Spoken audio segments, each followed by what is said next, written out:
예수님의 이름으로 기도합니다. 아멘. 말씀은 누가복음 5장 23절부터 26절입니다. 신약 97쪽입니다. 누가복음 5장 23절부터 26절까지 함께 읽습니다. 23절. 내 죄 사함을 받았느니라 하는 말과 일어나 걸어가라 하는 말이 어느 것이 쉽겠느냐.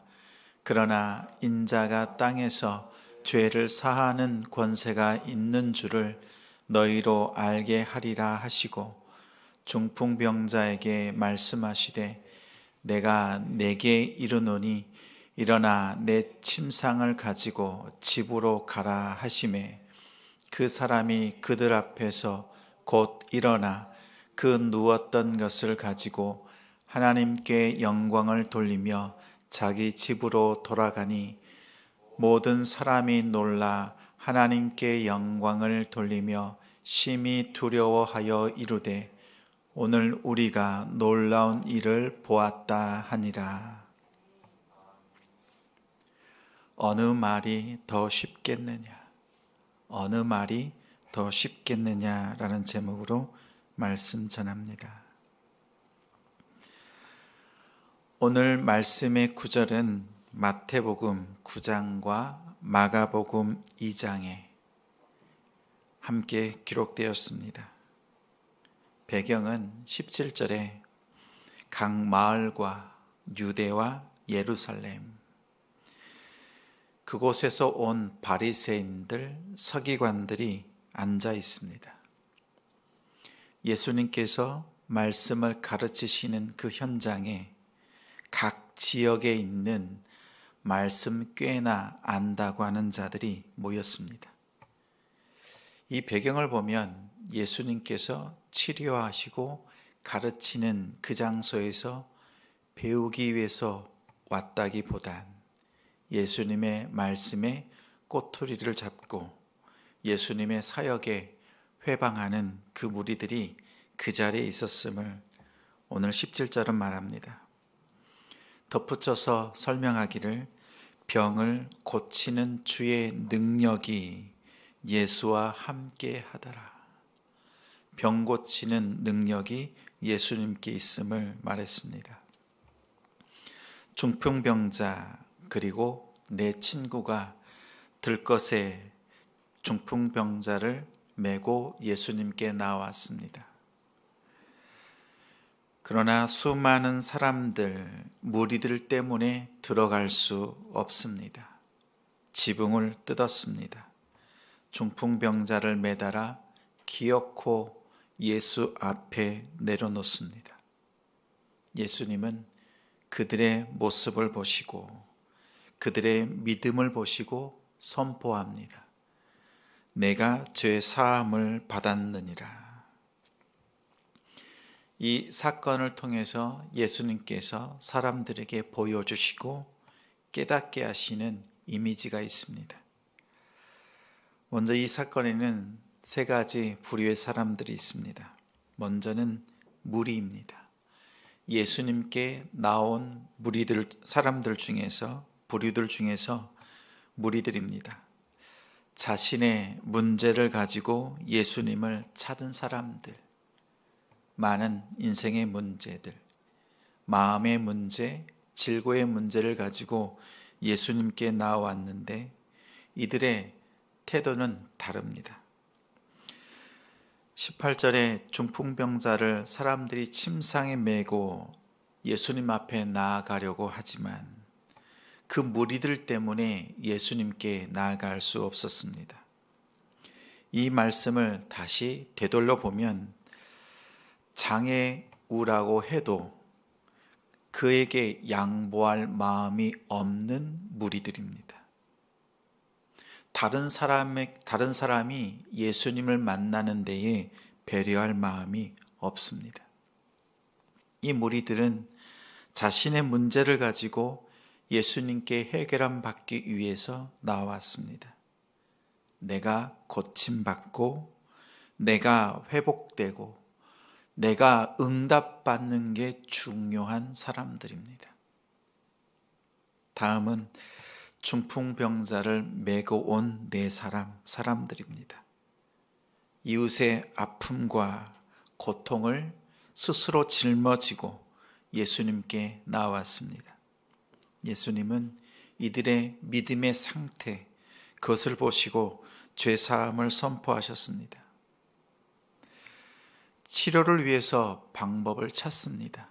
예수님께 나왔지만 수평적으로는 아무리 사람을 뚫고 들어가려고 해도 방법이 없습니다.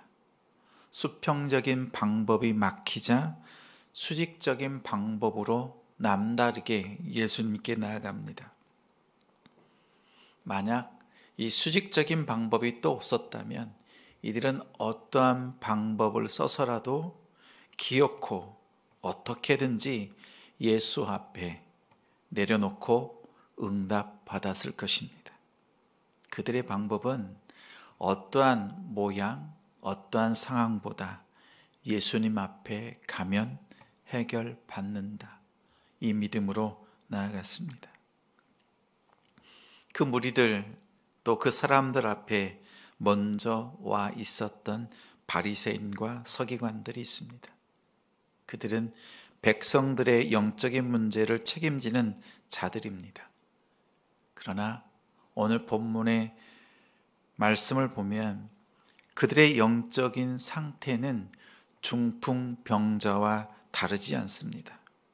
남을 돕기는커녕 자신의 앞가림도 하지 못하는 그들의 상태. 오늘 본문의 이미지는 당시의 영적인 상황이, 이스라엘 백성들의 상황이 어떠했는지를 보여줍니다. 예수님은 자신만의 문제만 고집하는 사람, 자신의 앞가림도 하지 못하는 사람들보다 이웃의 아픔, 고통을 가지고 나온 사람들의 믿음의 태도에 반응하셨습니다. 오늘 첫 시간 하나님 앞에 나아가는 새벽 시간이 내 문제보다 이웃의 성도들의 고통을 품고 함께 기도하는 복된 시간이 되길 바랍니다. 오늘 본문에는 예수님의 두 가지 능력이 나타납니다. 먼저는 17절에 병을 고치는 능력, 우리의 육적인 문제를 해결해 주십니다. 육적인 문제를, 그 필요를 구하는 것, 믿음이 없다 말할 수 없습니다.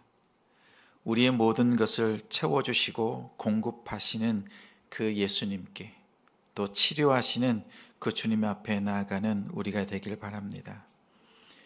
24절에는 죄를 사하는 능력, 영적인 문제까지도 해결해 주시는 예수님입니다. 두 가지 문제 모두 해결해 줄 수 있는 분이 오직 우리 예수님입니다. 무엇이든지 필요를 구하십시오. 또한 죄사함의 은혜를 구하십시오. 주님께서 들어주시고 공급하시고 또한 치유하심을 믿습니다. 그런데 예수님께서 선언하시고 치료하시는 방법이 다릅니다. 병든 자 앞에서 예수님은 일어나 걸으라 이렇게 처방하지 않았습니다. 내가 죄 사함 받았느니라 선언합니다. 죄 사함 받았다. 표면적인 치료보다 근본적인 치료를 선언합니다. 예수님은 이 사람이 무엇이 필요한지 아십니다. 예수님은 여러분이 무엇이 필요한지 이미 알고 계십니다. 먼저 필요한 것으로 응답해 주셨습니다. 그리고선 사람들에게 묻습니다. 23절에 내가 죄 사함 받았느니라 하는 말과 일어나 걸어가라 하는 말이 어느 것이 쉽겠느냐. 당시 사람들은 죄 때문에, 교만 때문에 병이 생긴다고 생각했습니다. 그렇기에 치료받으면 죄가 사해진 것으로 여겼습니다. 죄를 사하는 것이 훨씬 어렵습니다. 아니, 죄를 사하는 사람 이 땅에는 없습니다. 그러나 이 일을, 또 죄 사하는 그 능력을 사람들에게는 보여줄 수가 없습니다. 예수님께서 인생의 연약함을 아시기에 선언하십니다. 죄를 사하는 권세가 예수님께 있다는 것을 보여주기 위해서, 알게 하기 위해서 선포합니다. 일어나 걸으라. 사람들은 그 병든 자가 일어나 걷는 모습을 보면서 예수님께서 죄를 사하는 권세가 있음을 깨닫습니다. 이로써 예수님께서 그 권세 가지신 분임을 고백합니다. 먼저는 중풍병자가, 다음은 둘러선 모든 사람들이 하나님께 영광을 돌렸습니다. 여기서 한 가지 의문점이 생깁니다. 왜 치료하십니까? 왜 죄 사함을 선포합니까? 왜 치료받습니까? 왜 죄 사함의 그 선포, 그 은혜를 사모합니까? 죄 사함은 질병이 없다는 것, 정상적인 몸을 의미합니다. 이 뜻은 하나님 앞에 설 수 있는 존재, 성전에 들어가서 하나님을 예배할 수 있음을 말합니다. 하나님께 나아갈 수 있는 사람이 되었습니다.